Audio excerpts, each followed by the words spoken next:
11 часов дня, значит, время перерыва для учеников начальных классов 15-й школы. Ровным строем учащиеся направляются в самый вкусный уголок школы – столовую. Здесь все организовано. У каждого класса свои столы и даже дежурные. В белых фартуках обслуживают своих одноклассников. Мы быстрее спускаемся и накрываем стол.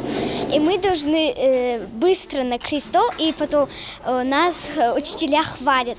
Однако такой картиной могут похвастаться далеко не все школы региона. Несмотря на оснащенность, ряд образовательных учреждений не предоставляют горячие обеды школьникам. Объясняют это и отсутствием заинтересованных арендаторов, предпринимателей заниматься столовыми, и высокими налоговыми ставками на ресурсопотребление. А в некоторых школах и вовсе отсутствуют пищеблоки. Ну и последствия такого положения дел не заставляют себя долго ждать. Обозначаются в виде нарушения законодательства, а именно торговля вредной пищей для детей. Чипсы, сухарики, газировки, карамель и прочая химия. Но подкрепиться и набраться сил после изнурительных уроков хочется и нужно. Ведь не секрет, программа обучения сложная и длятся по 5-6 часов в день. Вот и приходится есть, что есть. Отсюда и бьют тревогу врачи-педиатры и гастроэнтерологи. Около 75% школьников страдают гастритом. Учеными экспериментально доказано, что нездоровое питание в раннем возрасте негативно влияет на развитие мозга. Плачевная статистика становится очередным подтверждением необходимости организации для детей полноценного питания. Нет и месяца, как этот вопрос поднимался и депутатами на внеочередном заседании Народного собрания Ингушетии.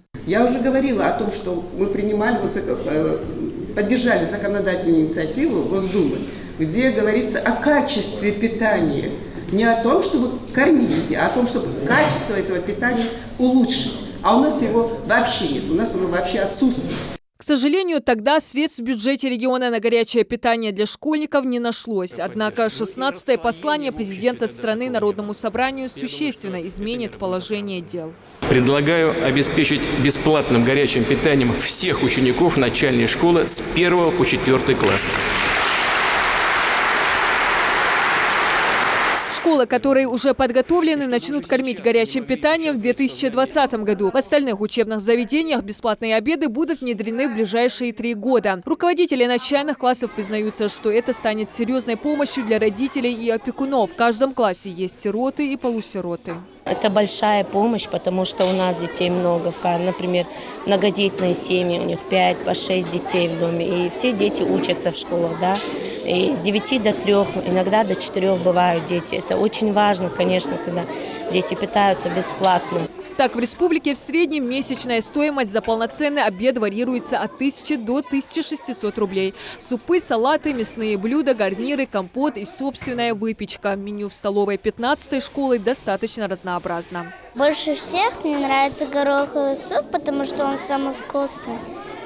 Еще мне нравится фасолевый суп. Муслим Хамкоев – ученик 2 класса. Пока еще не понимает, каким подспорьем станет для его мамы реализация программы горячего питания в школе. Алина Яндива – мать-одиночка. Собственными усилиями на протяжении 3 лет воспитывает 2 детей. Питание очень важно для детей, потому что дети с утра почти до вечера находятся здесь, в школе. Полное горячее питание, горячее блюдо, чай горячий, булочки свежие, домашние булочки. Это все очень важно для ребенка, так как ему после этого обеда еще дальше надо учиться и находиться в этой школе. С не меньшим восторгом эту новость встретили и безработные родители. Ведь оплачивать обеды многодетным семьям приходится сразу за нескольких детей, что сильно бьет по семейному бюджету. Мы считаемся малоимущей семьей. Для нас действительно, как многодетная мать, я считаю, что бесплатное питание для нас это очень важно и нужно. Мой ребенок здесь питается бесплатно, один, а второй со скидкой. Это огромный плюс. И для моей семьи, как я человек не работающий, для меня это очень важно, чтобы мои дети питались горячим питанием.